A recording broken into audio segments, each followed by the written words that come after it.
Oh, I forgot about that. Oh, it's working now. That's exciting. I have to remember to mute YouTube.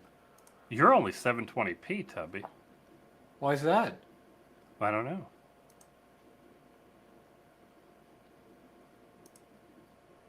I'm going to hit our pause uploads again because that's safer. I don't know if anybody's watching yet. There's How late one. are we? A minute late because I had There's trouble pasting. I don't know there's how to one of us. paste. What's the rule for leaving your college course if the professor isn't on time? Did I ask you that You recently? you did last Oh, good, Thursday. because I knew I asked somebody. I would have been really impressed if it was not you that I asked. If I asked somebody else and you brought it up today, that would have been really impressive. Riverside Tell me, did my it. office is all different. It's bothering me already. You're not in the right spot. I'm a duck. Look at that. Quack. Oh, my battery charge. My battery charger is not going to fit here when the picking is in there. Yeah. This is all junk. Junk. There's my laptop. This is really hard. My little soldering area over here. It's a mess, Tubby. Mine's. And there's no stuff on the wall here. Look at this. You I'm can worried see. about my audio. You can see way more of my office now. Oh, that hurts. I don't know how to do this. How do you? So how are you this week, Brian? I'm doing. Brian I'm doing C. well. Moses. Mick Moses. Mick Moses. Double Mick. For a double dose. You should have recorded that kid. Mad at Brian McMoses. Tubby, I might have. You just have to go upload my whole OBS collection to YouTube. Let it make closed captions, download them, and then Control F in that sucker and see what you find. That sounds like a lot of work. It's a lot of work. Your subscribers. Please keep this page open. Well, no duh, Riverside. Which page is that? I'm gonna close it. Don't close it. I'm afraid to even X out the little message. So what are we talking about tonight? What are we talking about tonight? I have on the list here. Ooh. Well, already open is this really cool smart knob that's going to just totally obsolete Jeremy's macro pad. Oh, how's he feel about that? I don't know. We'll find out when he leaves a comment next month on this episode when we publish it. Okay. But it's only like $300 or $400 worth of parts and some 3D printing, and you could have a cool knob. There's an inappropriate comment in there somewhere, but I'm not making it. Don't make it. It's no good. We're gonna. Should I be hiding my wire behind me so nobody knows I'm on? I don't know. I got mine. It looks like I've got an earring. This bright silver. Oh, you do. Yours is bright. How come Yeah. mine isn't? Because the person that I bought these from didn't give me a cable, and I bought one. What a butthole. Well, he offered it later after the fact. He's like, "Oh, I realized I didn't give you the cable." And I was like, "Yeah, it's no I don't big even deal." know if this is the right cable because I have this plugged in and I have another one. Can you hear me? Yeah. It's Can the you hear right me? cable then. Yeah, I can hear you Good too. enough.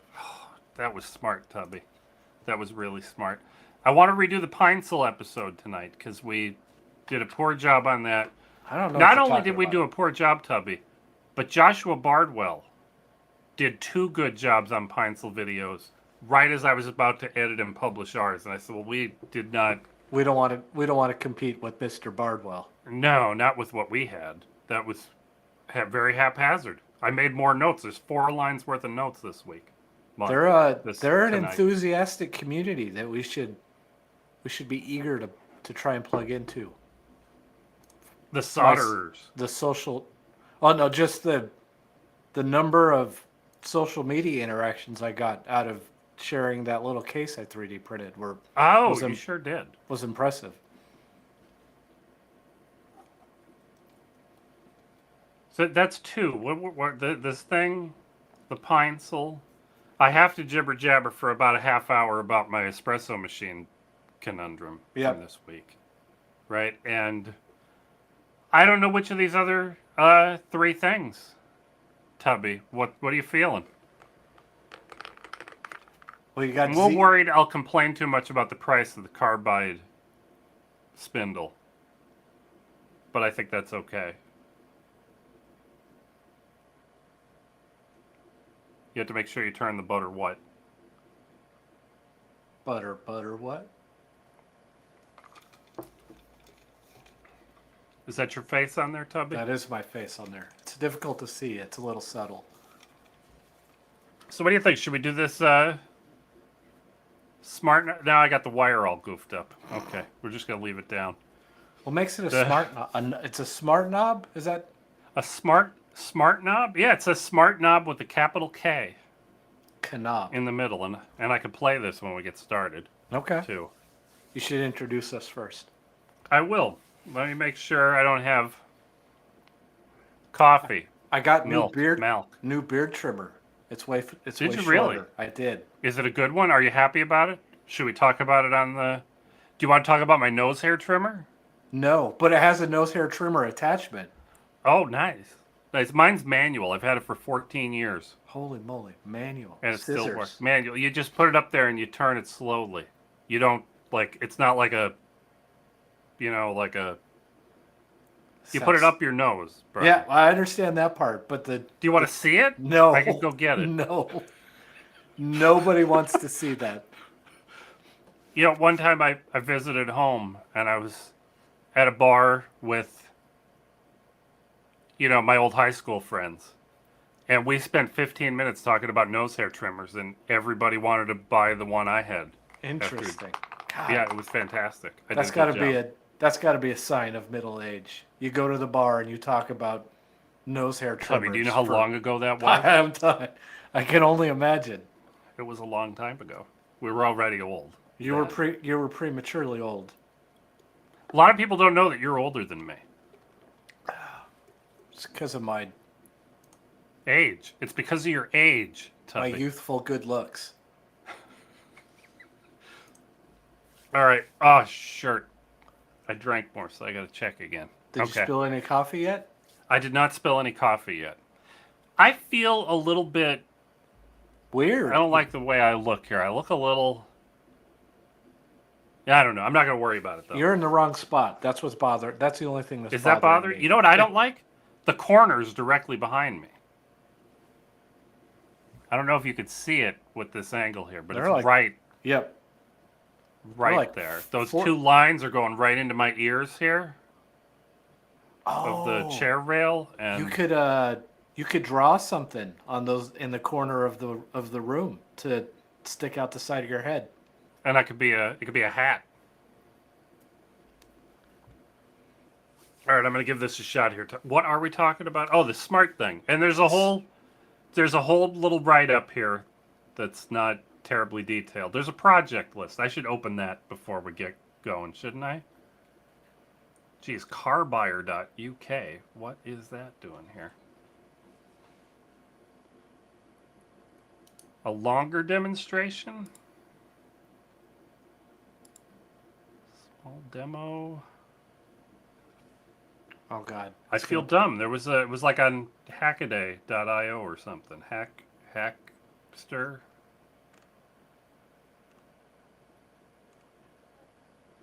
GitHub README? I didn't even see the GitHub link. There's a it's link. A good thing you guys all tuned in to watch me not find the link that I'm supposed to. In the Reddit thread. Well, that's where I'm looking through, but GitHub project, right? Oh, there it is. It even says GitHub project. You can see a slightly longer demonstration here. That's on YouTube, though.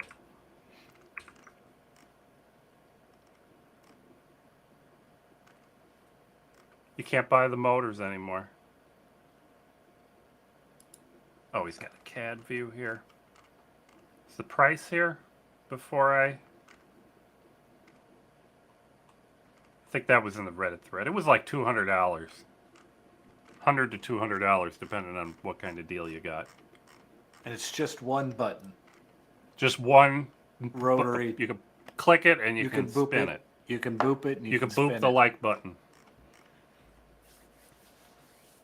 Hello, everybody. Welcome to another fantastic, exciting episode of the Butter What Show. I'm Pat Regan. This here is my lovely assistant co-host, BrianCMoses.com. Assistant co-host. Assistant Is that what I said? Assistant co-host. That's a. Does that make me a full host? Is that like two halves makes one? Well, you're I'm sorry. something. I'm sorry. Did I Is just all shoot I the know. rails off of the intro? Yeah, but that's okay. Today we're going to talk to you. Well, we've got a lot of things to talk to you about on the live stream, but on this particular episode, a couple of weeks ago, I stumbled across this really cool knob on Reddit. Brian, have you ever seen a knob before? I'm scared of answering that question. Yes, I've seen lots of knobs, Pat. Well, I've got a big knob about this size on my JC Pro macro pad, Tubby. Yep. But it's fantastic. It's on a rotary encoder, so it just spins forever. And every time you turn it it does about 20 clicks in a circle. 10 or 20, I don't remember the number. Yep. Doesn't matter how many, but it goes click, click, click, like a mouse wheel. Yeah. But this is pretty fancy. This looks really fancy. This has a little OLED screen in the center with, you can put, I imagine you could eventually put whatever you want on there. I think he's using an ESP32 chip to control the whole thing. And it has a stepper motor built into the knob. So you could tell it, well, you could tell it. I don't know how you set this up. It's magic. It's all test stuff, really, I guess. But if you want it to be a volume knob that goes, can rotate 90 degrees, when you rotate it 90 degrees, it'll know, and then the motor will kick in and keep you from... And it'll just stop. It'll so just... You could almost... Well, I think you'd be able to overpower it. Tubby, yeah, but you'd feel the... You'd feel the end of it if there was... What's the right word that for force, that pressure would be pushing back on you. Or you can set it so it just spins freely, or you can set it so that you can have, like, Jeremy's macro pad has whatever it is, 10 or 20 clicks. Yeah. You could set this so that it has 3 clicks, 10 clicks, 50 clicks. And every time it gives you... The motor is set up so that when you try to get away from a position, it tries to hold back. But then once you get over that hump, then it falls down the hill and catches on the next position. But it's all virtual. It's all magic and motors, and I should be playing the video. That seems really interesting. I think it's pretty neat. And he's showing you exactly what I'm talking about. Oh, we should tell you who this is. This is a gentleman on Reddit called Scott Bez, B-E-Z. Scott Bez 1. And we'll put that, it'll be, I think, on this side of the screen when you're watching. Oh, geez, and I have to replay it again. You can't just set it to keep going.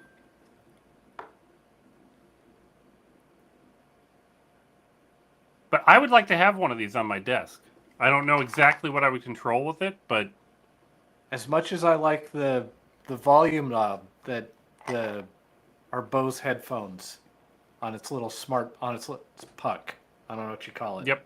And that's a rotary encoder. That just spins forever. You can forever. Yep. But if it was smarter, yeah, that would be really neat. Yep. Especially for things like if it can tell you you're hitting 100%. Or yeah, just stop. We can't get any louder. There's no 11, Brian. Sorry. Now, as far as I know, this thing is open source. He calls it a haptic input knob. And it's haptic because it gives you the feedback. On the spinning. And he's got a bill of materials. All the parts you need are in the list here. A lot of it's hard to find. It says here, this wasn't here the last time I looked at the page. The motor he uses, this fancy stepper motor he used, is no longer available, so you'll have to... Well, I don't know what you're going to have to do. Source another one, or... Yeah, or fit something else in there. Yeah, we don't know. But we'll find out.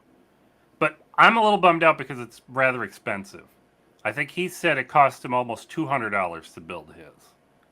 But he thinks you could probably do it for closer to $100. Yeah, that's pretty pricey. For just... But it's neat. And it's got a button too, right? Yep, it's you can click it. You can push down on it like a button. I think that makes sense. I don't think $100 to $200 is too outrageous for the price.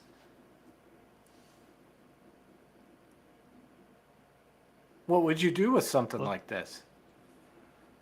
Well, you've probably seen one like your Nest thermostat is a knob very much like that's what we should have started off with. if we rewound 5 minutes and said this looks a lot like a Nest thermostat, except it's customizable and you can put it on your desk or your wall or wherever you want to put it.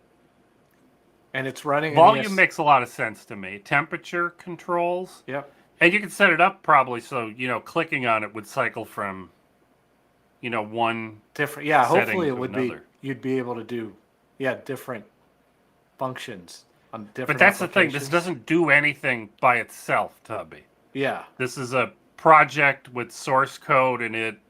You have to write stuff if you want to make this work. Oh, and on GitHub he is also ScottBez1. So if you want to find him, you should check him out on GitHub. And I think he has a YouTube channel.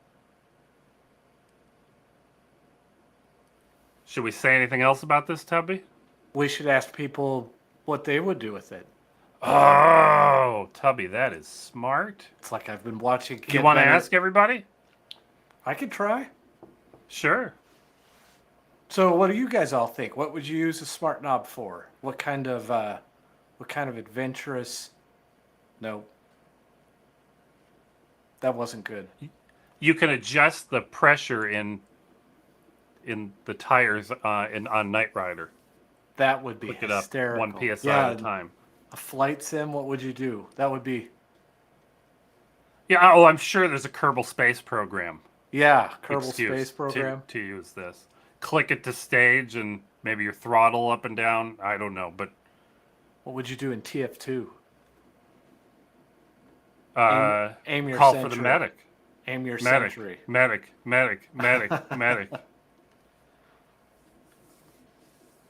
But I think we could call that an episode, Tubby. What do you think? I think so too. Ooh, we're up to three people watching the live stream. And none of them are me. Are we going to try the Pine Sill again, Tubby? We need to do the Pine Sill. I'm up for it. Well, I'm going to click a few buttons here while...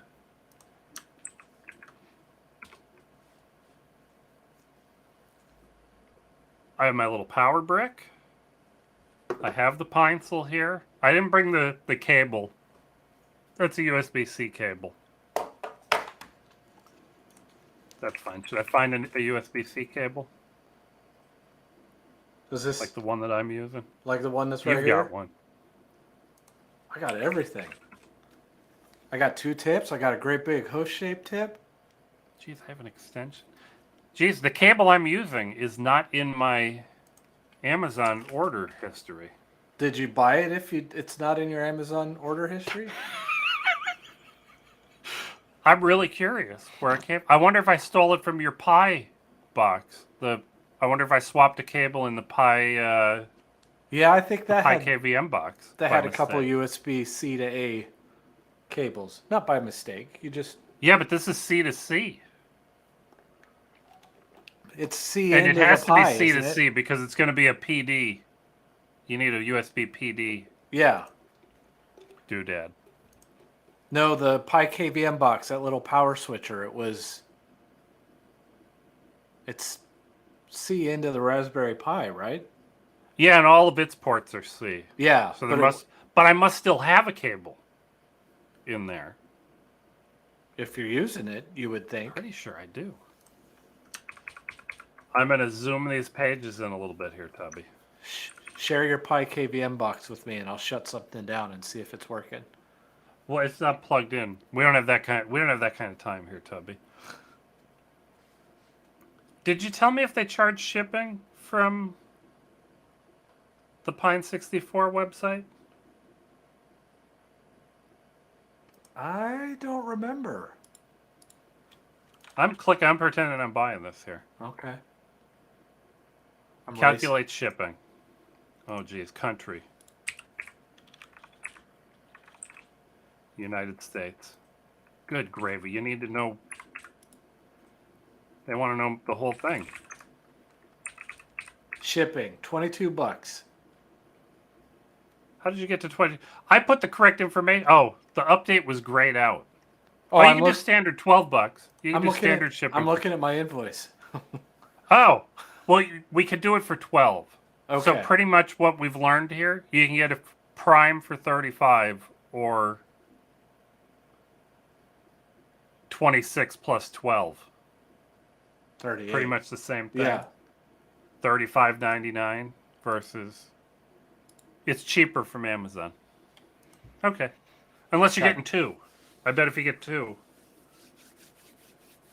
Yeah. Well, tell me, you've got the better props. So should I hand it off to you when we start the episode? Or Sure. are there any important questions I should ask or you should ask? Well, it's a soldering iron. I mean, it gets hot. It does. I'm going to turn on my Osmo Pocket over here, Tub, because I forgot to do that. Yulia's watching. Chris retracted her message. Now I want to know what she said.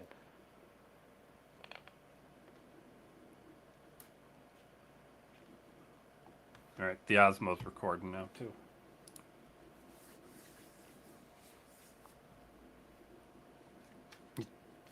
I almost said something wrong there. What did you almost say wrong? Well, the intro, but incorrectly. Hello, everybody. Welcome to the Butter What Show.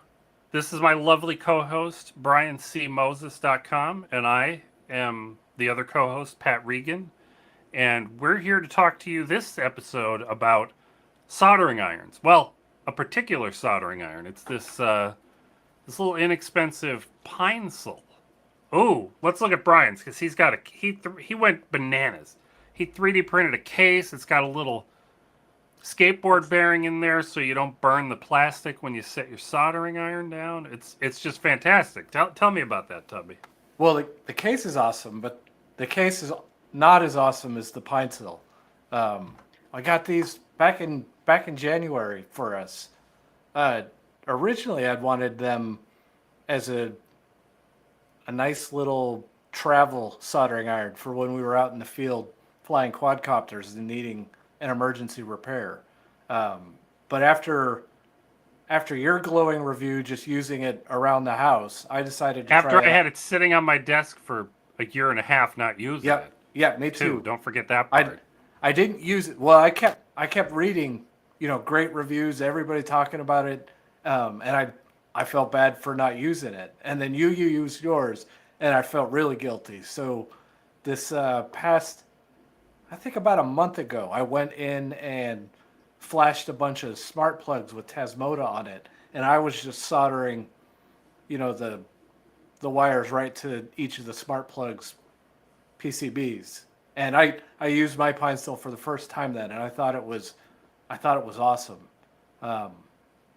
We have those. What's cool about the Pine-Sol, Tubby, it's cheap. Inexpensive. I hate to say cheap. It's inexpensive. Yeah, it's an awesome value. It's $25 from the pine64.com website, plus $12 shipping. We just looked that up to make sure, which makes it, if you're buying one, it's $1 cheaper to get it from Amazon. But I imagine if you're buying two or three, I bet the shipping is still $12 or around $12. So if you and your friends are buying them, buy them from pine64.com. But these are little open source soldering. I don't know if the Pine-Sol hardware is open source, but it's very similar to the TS100 and TS80 soldering irons. They have different CPUs, but they all run the same firmware. That I was just going to say the name of it. I forgot the name, Tubby.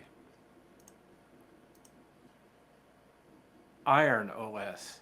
Iron OS. That's what you've got in our that's what you've got in our show notes. Oh, did you see that? I did a good job. You did. But they all run Iron OS. It actually does a pretty good job. I've been using it. I put away my old soldering workstation, my old 60-something watt IUE brand workstation. I kept out, the little thing you put the soldering iron into and it has the sponge and stuff. I kept that out and I keep the Pine-Sol in there when I'm not using it. And it's been fantastic. It shuts down. It doesn't really shut down. If you're not touching it, it has a gyroscope in there, so it comes down from 450 Celsius down to 200. 200. Yeah, it hibernates. And it only takes it seconds. Yeah, it hibernates, and it only takes seconds to come back up to 450, maybe 5 or 6 seconds. It's pretty awesome. How do you power the soldering iron? Oh, Tubby, it's a good thing you asked that because, I said it's a $26 soldering iron, and that sounds like a fantastic value, but you're right, you have to power it with something. And I should have opened a window with something, but this is what I've been using. It's a little GAN 65-watt laptop power brick. Looks very similar to yours, Tubby. This one's 65 watts, and I think the Pine-Sol can only use 60 watts, but it has to be a PD, a USB power distribution plug. Not if it's anything less than 12 volts, it'll light the soldering. The user interface will come up, but it won't heat up. Interesting.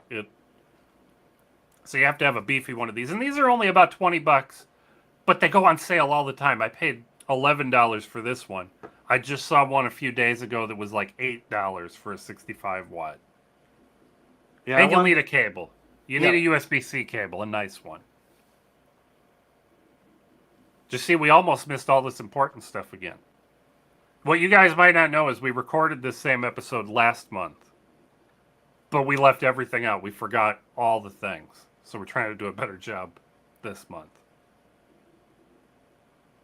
What else do you want people to know about Tubby? About the Pine-Sol? Yeah, or about your case. Where can they print that case? I found the case on, oh God, they renamed it, Printables. Printables. It used to be known as Prusa Printers. They've rebranded their 3D model site. But even that was a redesign of, I don't want to say a redesign, a remix of an object on Thingiverse. Then the one on Thingiverse is awesome because there's about a million different variations and sizes. We should put. I'm just gonna pop up the one on Printables because that's where I went. This looks a lot like what you printed, Tubby. That is exactly what I printed. But I will leave links in the description of this video to the Pine-Sol at pine64.com at Amazon, a link to this case, and the one on Thingiverse that you'll have to find me later, Tubby. I will do that. Please. It's in the comments on that one, on Printables. But I'd like to do these kind of episodes more often where we recommend a piece of equipment or gear or something that we like a lot. And we don't, littler things. Like we talk about CNC machines that we like and 3D printers that we like, and those are all big things. But this is a little tool everybody should have. Yeah. What sort of other little tools are you guys carrying around and using every day that you think we should talk about? Yeah, and do you like the Pine-Sol or do you prefer the TS80 or the TS100? You should let us know why we're wrong for preferring the Pine-Sol. I don't know if I prefer the Pine-Sol, Tubby. I've only used the TS100 once. Yeah, I don't think I've ever used. Well, maybe once. Doesn't one of our? I don't think this is plenty of soldering iron. The only thing that I might sometimes wish I had my big soldering iron for is soldering those big 12 gauge wires for the XT60 cables onto especially the negative an ESC. Yeah. Yeah. But other than that, this is definitely going to be fine. And I'll let you know next time I build a quad if that's a pain. But I think that's an episode, Tubby. I think it's an episode also. And I keep looking at me instead of the lens, and I'm very upset about that. Yeah, you can't fix that in post. No. I sat down before I turned my, I'm gonna call them studio lights on, and I only had the spotlight on my sound panel up there, and the ZV-1 was mad. It was focusing. I was completely dark here, and it was focusing on my eye and focusing on that. It was flipping back and forth. That is not a face. She's like, that thing that's lit up, it looks like a face.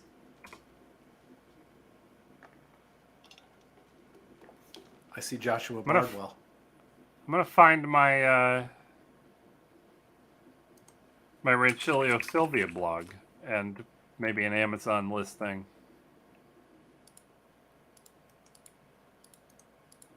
just to have something up here. I'm gonna talk about coffee for an hour, Tubby. Probably not an hour, but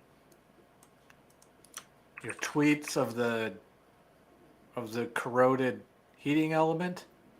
ooh yeah. Good job, Tubby. Look at me having good ideas.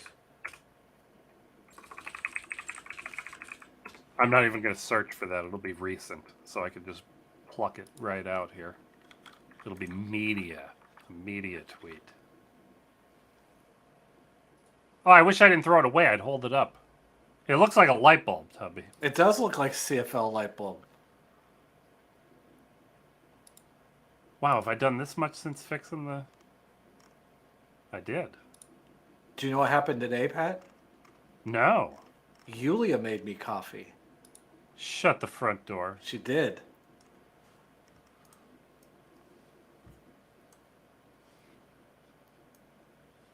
I think that's the first non pour over coffee I've had in quite a while.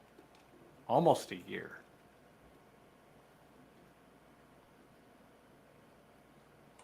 I think that will do it. It looks like it. And I should have the inside of the boiler, the nasty inside. It's not that nasty. It has something in there that feels like leather. Almost. This red, whatever this is, it's a coating. It's not... It's supposed to be there. I think so. Okay. I mean, it sure looks like it's supposed to be there. All right. I mean, I was worried it But was I like don't know. accumulation of some... Yeah. Well, no, the accumulation's that stuff on the bottom. Yeah. That's, let me bring my notes up here again. My nose? That's right here. Nose. Hello, everybody. Welcome to the Butter What Show. I'm Pat Regan, and I'm going to be talking about coffee a lot today. So I hope my lovely co-host Brian C. Moses doesn't mind. Do you mind, I Tubby? don't mind. I like coffee. I had a conundrum this month, a few weeks ago, Tubby. More than a conundrum. I've had this. Yeah, I've had this fantastic Rancilio Silvia espresso machine for, I think, the blog says about 8 years. August of 2014. Was that 8 years ago? Close Coming enough. up on it? Close enough. It's April and August starts with an A, so I'm going to say 4 years. 8 years. Yeah. Well, I can't round. I'll round it. It's close enough. But she was just heating up like crazy.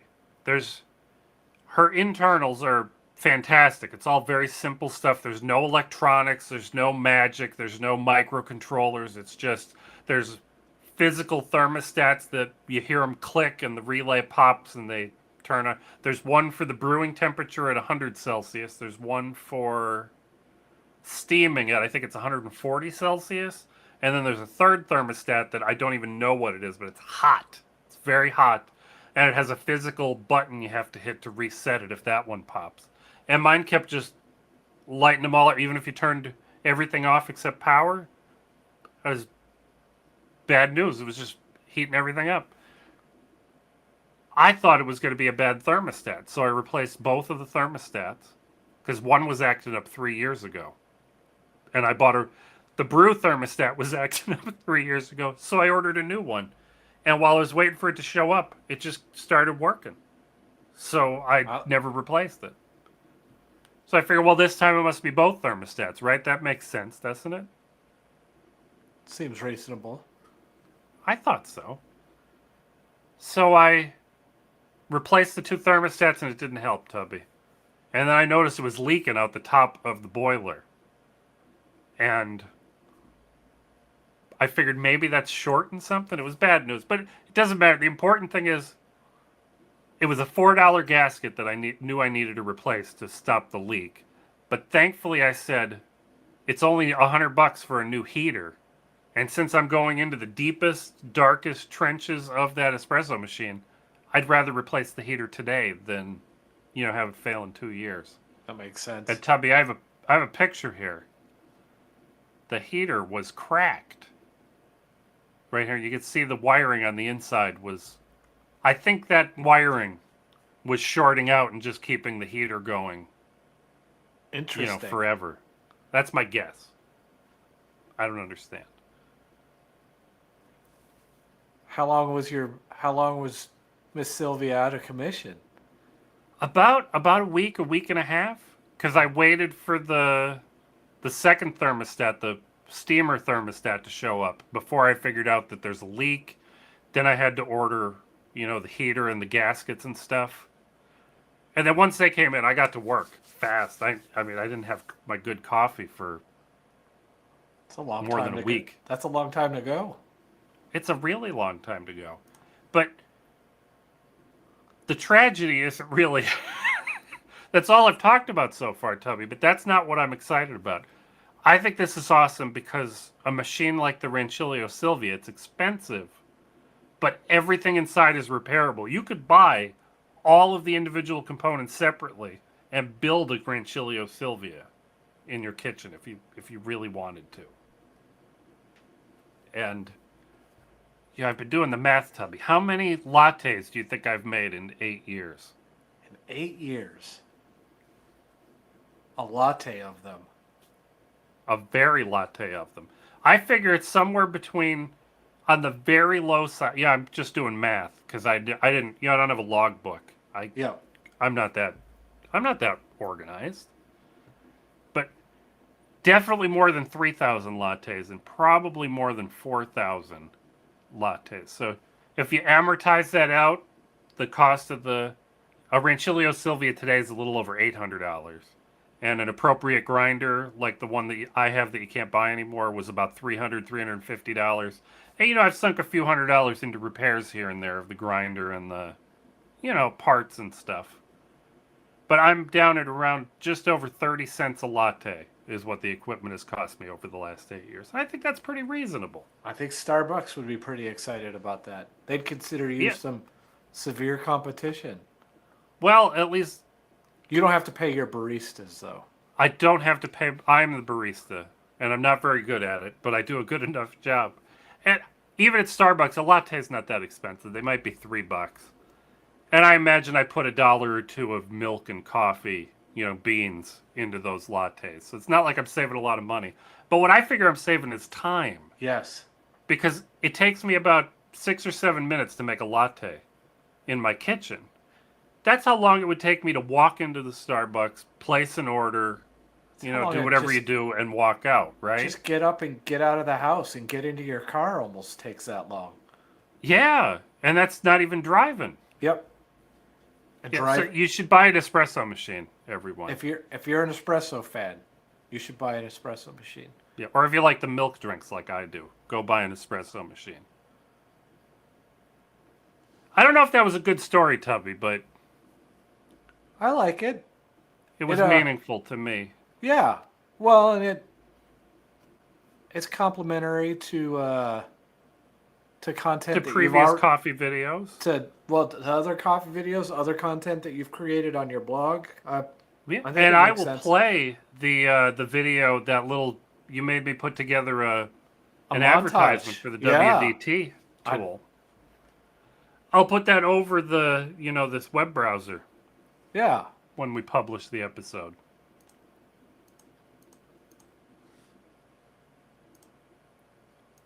But that counts as an episode, right, Tubby? It does. Should we do a call to action there? Should we ask latte and espresso fans why they haven't bought an espresso machine yet? We should. And if you do have an espresso machine, let us know what you're using. I mean, the Rancilio Sylvia there are only 2 machines that I know of that are real espresso machines that cost less than a Rancilio Sylvia. Everything else is, you could spend 10 or 20 times more easily on an espresso machine. And that's a lot. That's way more than my car costs. So that's more than you sold your Corvette for. Yes. You don't need that in your kitchen. But no. If you have it, I'm proud of you. I'm proud of you. You're doing a good job. And invite us over. You're living my dream. We'll come drink your espresso. Or we a absolutely latte. Will. So what's next, Tubby? I don't know. We got We don't need to talk about the ZV-1. I don't think we need to either. That's Yeah. going to be another jibber jabber like the coffee machine. We shouldn't do two of those, right? Is that a? Yeah, well, and I mean, you have the ZV-1, and this is probably the only The only time you're ever going the to only use show. Maybe not the only. I'm a little worried about my my little Joby pod thing here. it. Yeah. Well, this it held up the 873 okay, but it terrified. It's it's a little scary. Yeah, I understand. You'll figure it out though. Yeah. This is why I was kind of looking at some of those. We saw there was some small light stand that one of the YouTube guys was bragging about that I said, "Oh, that looks like a small tripod. I wonder if you guys can't see what Yeah. I'm doing here, but I got a camera pointed over here, so maybe you can see it in post here if I did that. This isn't in an episode though, so nobody's gonna see it. But I'm using a selfie stick that can go up to like 5 feet tall. I have it up at 1.5 feet here, with its scary tripod on the bottom. And I've got Way scarier than yours, Tom. Yeah, yours is. I know yours because it wasn't beefy enough for my last camera. No, for Yep. the A6300, it wasn't beefy Yep. enough for. And it was close with your small rig cage on Yeah, yeah, that added a lot of weight. Yep. Tubby, we perform well on 3D printing episodes. Okay. So I'm going to say we do this BL Touch Killer episode. for $3. Killer. I think it's neat. Are you going to replace your BL Touch with this? I don't have a BL Touch. I have a Pinda Oh, that's Pro. right. Yeah. I'm just going to set this. Oh my gosh. Why is the... Look at him. I'm going to try to skip to the part where it's doing something.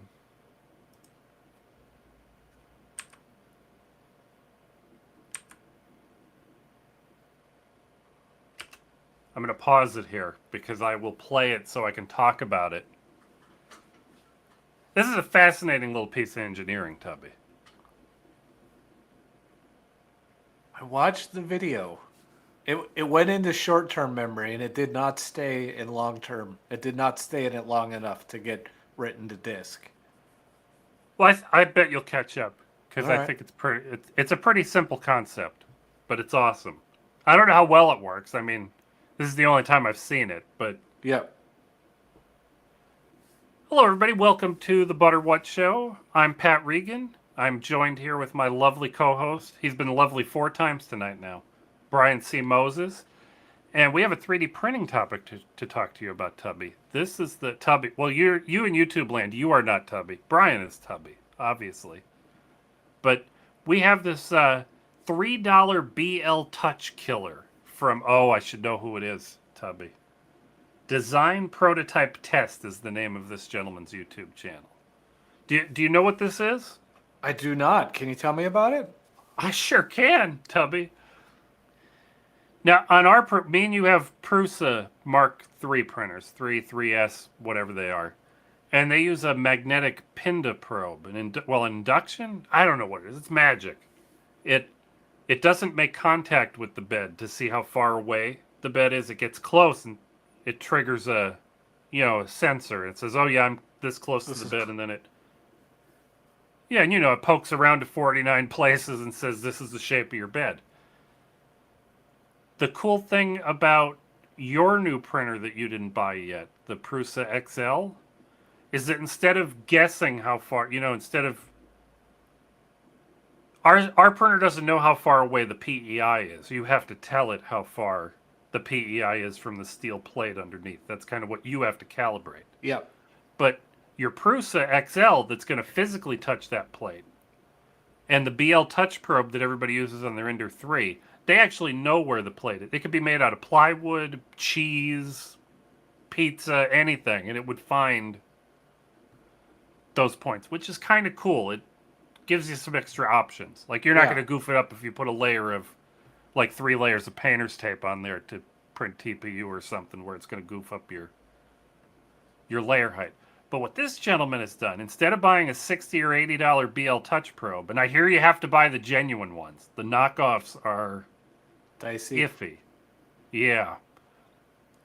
He's done this, and I think he used the Allen key that came with the Ender 3 as a physical probe. He's using that with an arcade-style push button, the switch that hides inside an arcade button. But we'll show you this play here. It goes over, and it touches that thing to drop the Allen key down. And you can see it touches the bed and then goes back. He's only doing it. He's not probing the whole bed. He was just checking the Z height. And then it goes back, and whoa, here he is. It goes back, and that little protuberance on the side of the printer, lodges it back up into place. And I'm going to try to find another part of the video if you want to tell me it. Ask me anything, Tubby.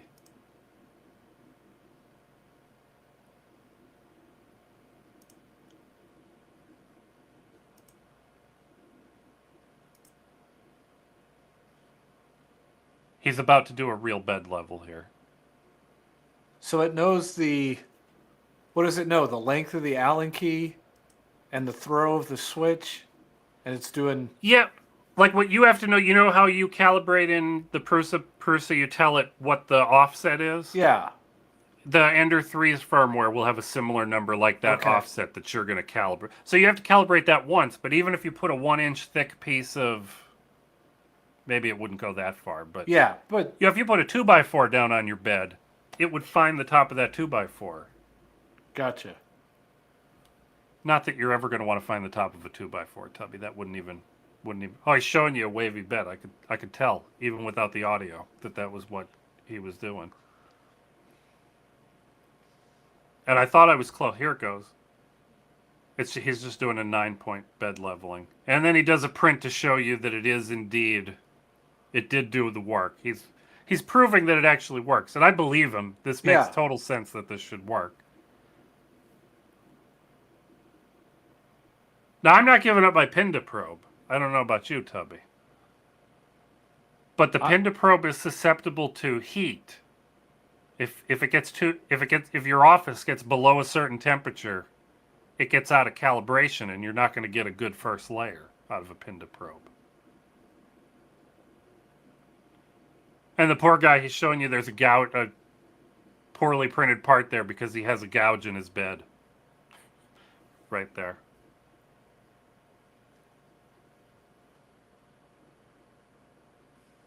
So what's the breakdown on the materials? What's the $3? Where's the $3 come from? I think it's entirely in the little switch, the little micro printed switch. Yeah, because you probably have to buy a 10-pack of them. Yeah, that wouldn't surprise me. Yeah, here's the little switches. 59 cents. Oh, no, that's a... I mean, maybe that's a switch. It's tough to tell because I don't have them on... I have them on mute here. Yeah. But yeah, you have to 3D print the little bracket, the little jig that holds it, and you have to run some wire, and you have to print that little doodad on the side. But I think it's genius that he actuates the thing with G-code that moves the print head all the way over and, bounces it up off of the... That's absolutely genius.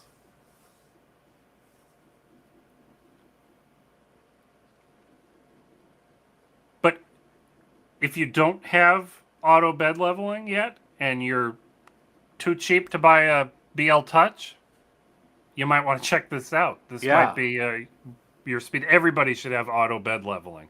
Yes. It's fantastic. It's my favorite upgrade since getting the Prusa Mark III. Yeah, I think it's my favorite too, from whatever my little Ender. No, what was it? I can't even remember. And technically, we don't have to be doing the 49-point bed leveling on every print. You could do... There's some way to save that, and then you could be just doing a single point. Oh, okay. Because the whole bed is going to be this shape, right? Yeah. And you just have to know if it's where that shape is on the Z-axis. It's always going to be high on the same corner every time. I made mine mad once. I had it the two little pegs at the back of the build plate Yeah. it's the build plate squeezes around. I had it offset a little bit and it was up on one of the pegs. It actually started printing though. I mean, Oh it wow! was, I'm I mean, surprised it didn't get. I'm exaggerating, but it. I mean, it was. It made a funny. Do you know what noise. I've done? Do you know what I've done, Tubby? What have you done? You run a print, and if it's not a tall print, especially, you run a print. It finishes. You're right there, ready to take it, and you pull the PEI right off, and you start jimmying around, shaking it, getting your parts off, and then you put the plate back on. But what happened in the time that you were doing that is a little bit of filament oozed off of the print head onto the the heated bed, Yeah. and then I put the PEI right on top of that Oh, and with that little bump in there. Yeah. Yeah, and that goofed up my. I mean, I was only doing the 9-point bed leveling at the time, Yeah. and What- not a good first layer on the next print. It was can not imagine. happy. I freaking- think I can make an episode out of that, Tubby. Yeah.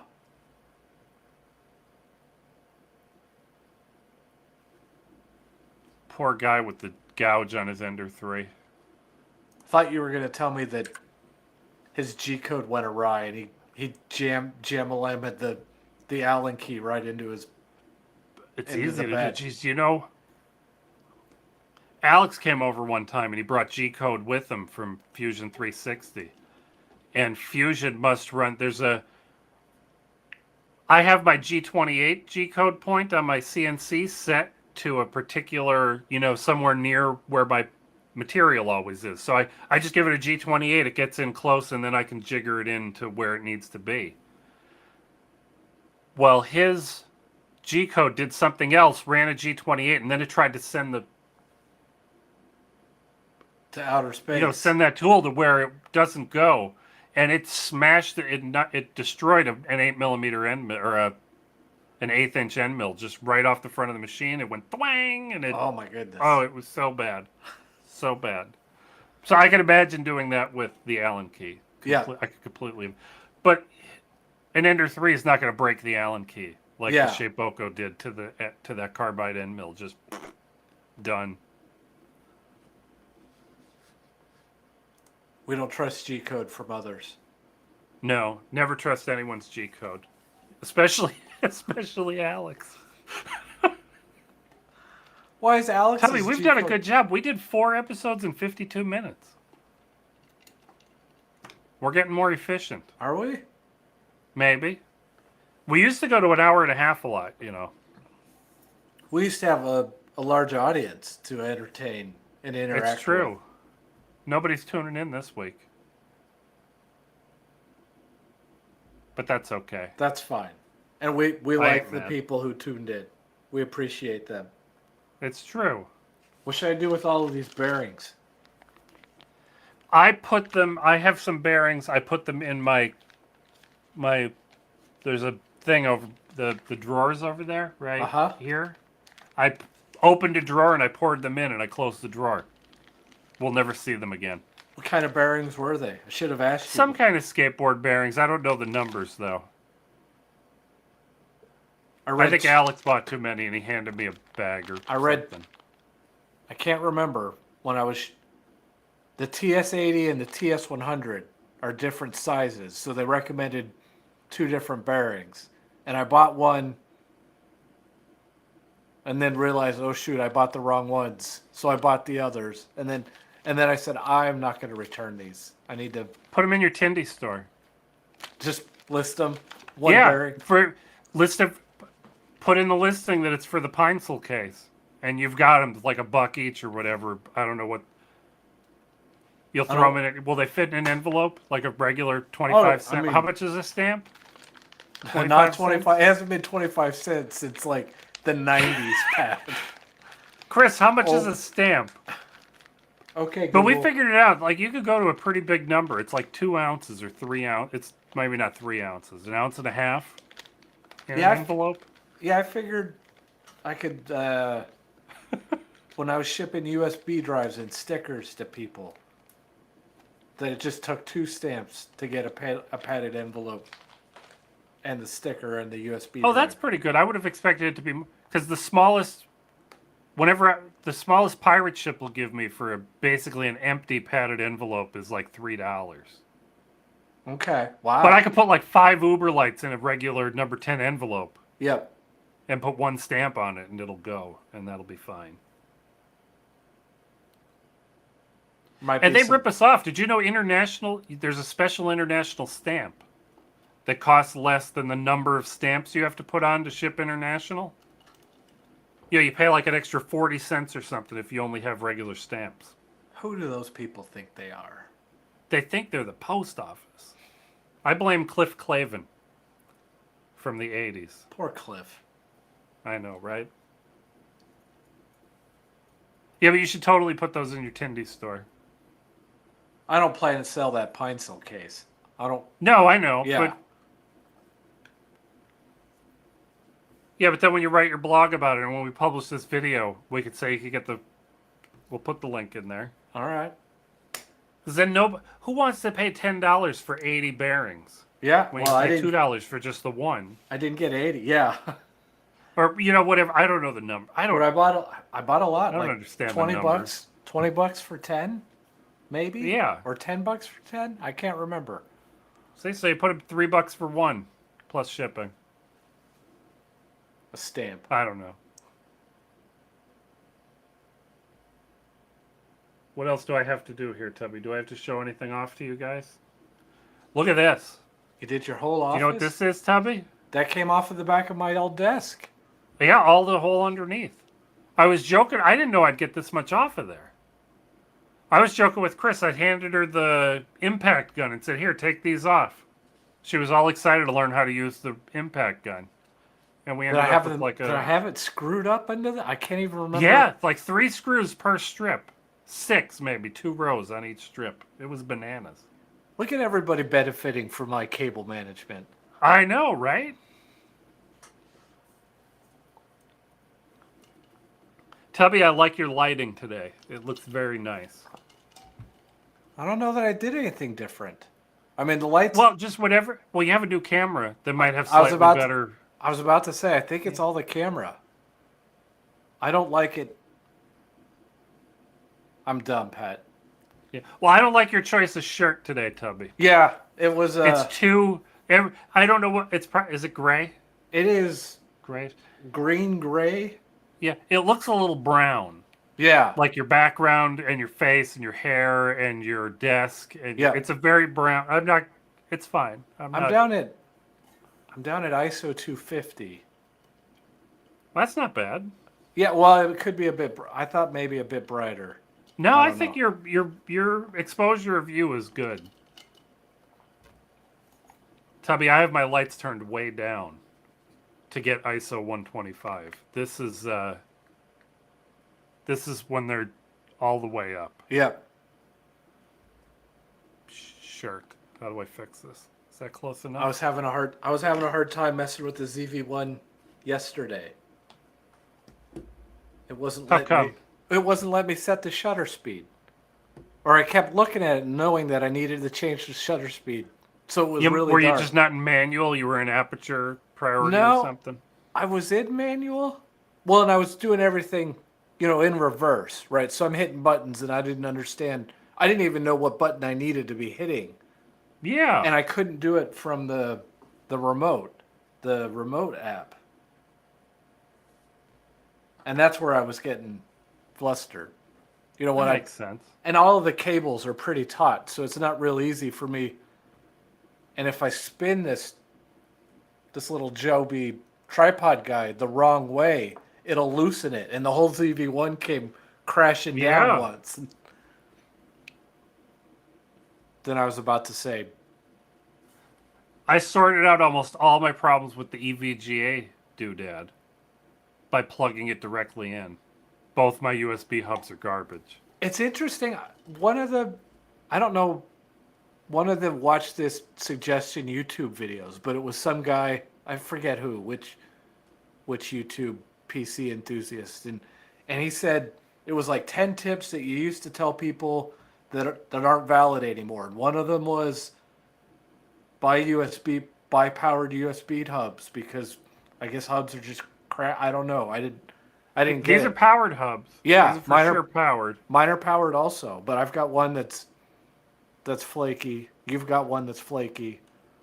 I might have two that are flaky. Yeah. Or an extension, or now this is what's The USB 3. my motherboard is probably from the earlier days of USB 3 and 3.1 and 3.2 and stuff. There are two ports that are not blue. They're like an aqua color, and it says they're 3.1. Interesting. And they do 10 megabit or 10 gigabit instead of 5 gigabit. The XR1 hates those ports. It's like, no, that's the one. Nothing to do with them. Yeah, Static. it's so mad. Yeah, that's strange. And I do have another problem with the XR1, the EVGA XR1. Sometimes the audio interface doesn't get initialized. Interesting. And I have to unplug it and replug. But I don't know. It's not that it doesn't get initialized. The mic shows up in a list of mics, but it doesn't. There's no noise. There's no noise. So I could get way down my. Plug it in, open OBS, see that I'm there, and everything is going good. And then there's nothing on the VU meter, and I feel Interesting. dumb. I wonder if that's. And then I have to unplug it and replug it, and then sometimes OBS says, "Well, now you got to pick the camera again. You have to tell me which camera you want on this." But that's not a big deal. I just need to check it first. I just need to know that's the thing I have to check first, and I'm sure it'll resolve itself as drivers get, adjusted. As you get a better motherboard. Maybe. I don't think it'll fix this problem, though. I don't imagine I'm still having any kind of communication problem. But you never know.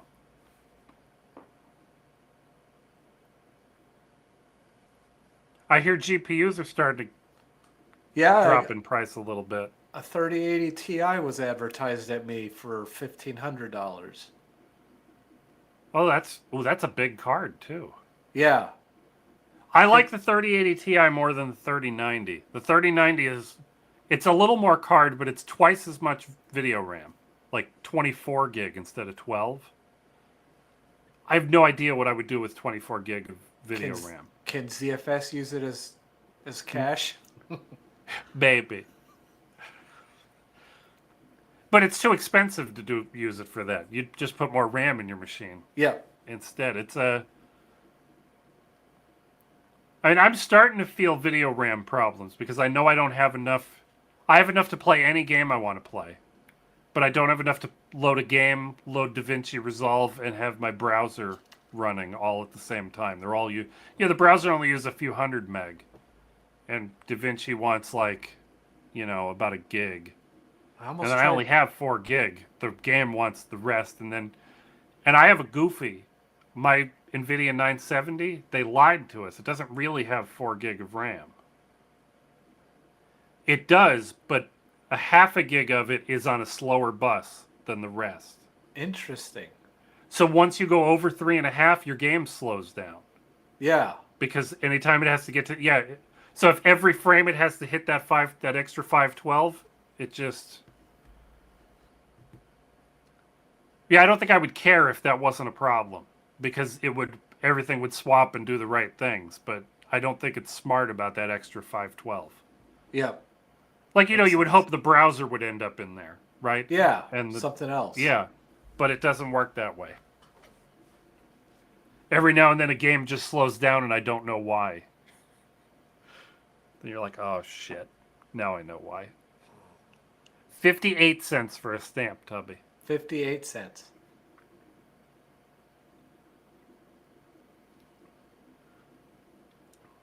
Tubby, your Velcro was all screwed on except there were 2 nails. I must have run out of screws. Yep.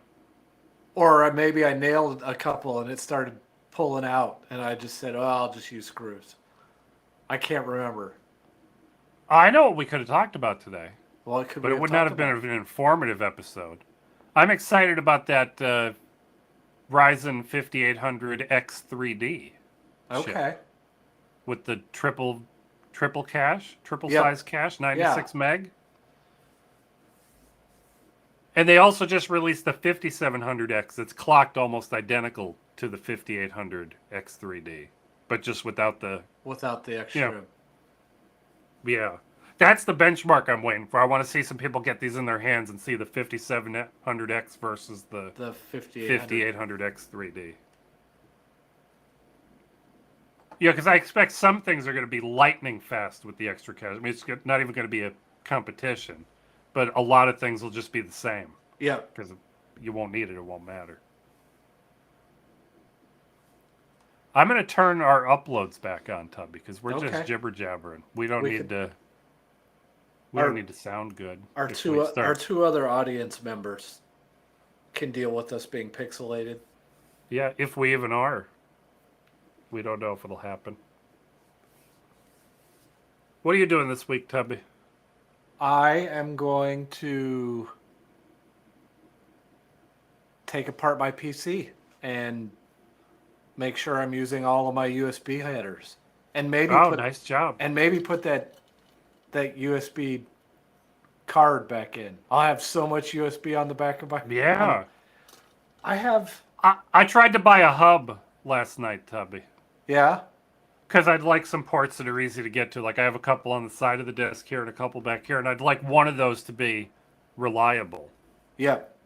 And I don't know what it's not reliable with the XR1, but this hub in this direction, it's had my headphones plugged into it for months, and it's never a problem. It has macro pads plugged into it, and it's happy. You plug the X. No, thanks. But it's weird because the XR1 will it just fine, unless it doesn't.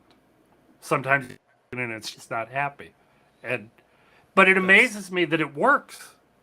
Like it, no dropped frames, no weird glitches. It just works when it works, and then it doesn't when it doesn't. I don't understand. That is peculiar. Well, and you know what I've said. I've been shocking. I've got a short somewhere. I'm almost convinced. Yeah. I get zapped when I touch things, and every now and then devices will just drop and then come back up. And I've got a lot. I feel like I have too much USB stuff. Like but that's everything is USB now, Tubby. Yeah, I understand that, but I sat down and I was thinking about it. I started pointing at all the USB things. I was like, that's not that many, but I'm forgetting things. Well, and at my desk, in one of our 3D printed cable management things, I have one of every USB just hanging there, plugged into that hub. Hub. Just doing nothing. I've got a micro, I've got a mini, I've got a USB 3, I've got my lightning cable, but I never use them. I've done this part. I used to have. Since I moved my office, things are different. I haven't gotten everything where I want it yet. But I had micro and C over here for charging. Yep. But they're plugged into things for charging, because if you plug them into a USB port, they're only going to do 500 milliamp. Yeah. Who wants to charge my phone at 500 milliamp, right? But then that makes me mad because I want to plug my camera in and pull the video. Yep. Especially now, because the ZV-1, you can't pull the SD card out without undoing it from the tripod. Oh, I think I can, maybe. You have the small rig cage on it, though. Yeah, I do. Don't you? Yeah. That's why, because I don't, and so it blocks the. Which has been a pain, because I don't want to take it off the stand over here, because it has 3 cables plugged into it. So I've been, one's power for the micro USB. So I've been pulling the micro USB out and finding a long cable to just plug in and plug into another USB port just to pull video off to test it, so I don't have to keep taking it off and on. It's been so annoying. That seems problematic. But I figure I can fix that if for all I know, it'll stay running for hours off of a 500 milliamp USB port. Might be fine. Maybe I should be doing it. Oh no, I know why I don't want to do it. Because it gets stupid and it says, "Oh, I'm going to shut down and you're going to pull pictures off now." Yeah, right? Yeah, so it does that. I can't. You just need one of those. So I figured what I should do is have the long cable run to where I could plug it into a USB port, but then unplug it and plug it into power. Yeah. So I don't have this end. You need one of those data blockers. those USB adapters that block data. But it needs to be a switch, so I don't have Yeah. to unplug it. But like right now, if I put a quick release plate on here, I don't have to take any cable. I just move it between this thing and that would be nice. Let's see what. I've been plugged into my PC the whole time on my ZV-1. What's the battery doing? It says my runtime is estimated at 1 hour and 20 minutes. After Well, that's pretty good. Yeah. So I'd make it through 2 hours of podcasting. Trickle charging. I would think so. I'm looking. You can see me squinting. I do. But it would be... Hasn't overheated. Yeah, and so the other option would be I'd have to go into the menu and enable or disable connect every single time. Every single time I want to do it. Which is even worse when you have to do the reach around to do it. It's not a... I don't like using the menu. The remote app was pretty good. But I bet I can't use the remote app to turn on and off the PC connection. No. At one point, this made me mad today. So the display was off for some reason, but Riverside had the menu system, but reverse, mirror image. Oh yeah, mirrored. So I'm literally looking at, I'm like trying to do the reach around and try and get back into, it was in the, you have to, when it... Yeah, there's a setting for whether the OSD goes out the HDMI or not. Well, and that wasn't even the setting. It was in, I had it plugged into the PC, so it came up and it said, hey, you want to pull files off of this, and the display was off. And then it says hit the play button to cancel or something. I had to hit the play button to get the option to cancel that, but I hit the play button too many times, and it went into preview mode for some reason, and it wouldn't let me preview with it flipped out to the side. I don't know. I was cussing at it. It's like you gotta start cooperating, ZV-1. You'll never do that to it again. Maybe. I might have. This isn't a touchscreen, right? There's a touchscreen on. It is a touchscreen, but you touch to focus. Okay, but the A7S III is full touch. A real touchscreen. I think. Yeah. I could be wrong about that. Let me know in the comments if I'm wrong. But yeah, hopefully I can do. Do you know what I told Chris today? What did you tell Chris today? At about 7 o'clock, I told her only about 3 hours to go, and she said no. The live stream is in 2 hours, and I said no, I'm waiting for 3 hours because I want to go to bed.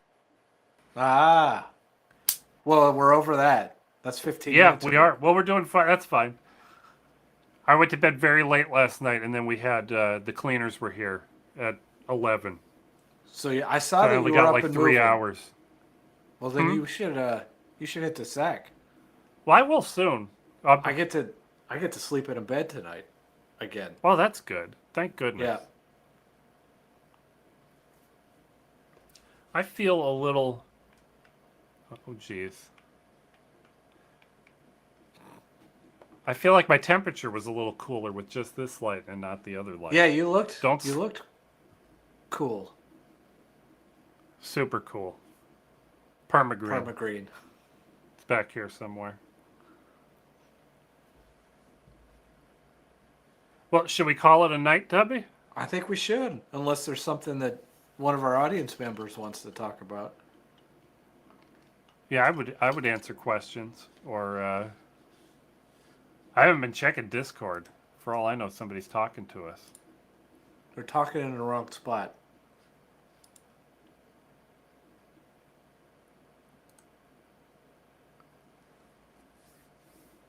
Well, I'm going to hang up the live stream and shut off all my cameras, Tubby. All right, I'm going to do the same Thank thing. everyone. Thank you. Thank everyone. Thank you, everyone, for tuning in and watching us record. Thank episodes everyone. that we're going to publish. Episodes publish. We do this every Tuesday, first Tuesday. Just the first one, not every Tuesday. We publish every Monday. Every single Monday. I haven't missed one yet. This was our anniversary episode, maybe. Our 52nd? No, we've got 50 published. Okay. We're 3 weeks early. We did this.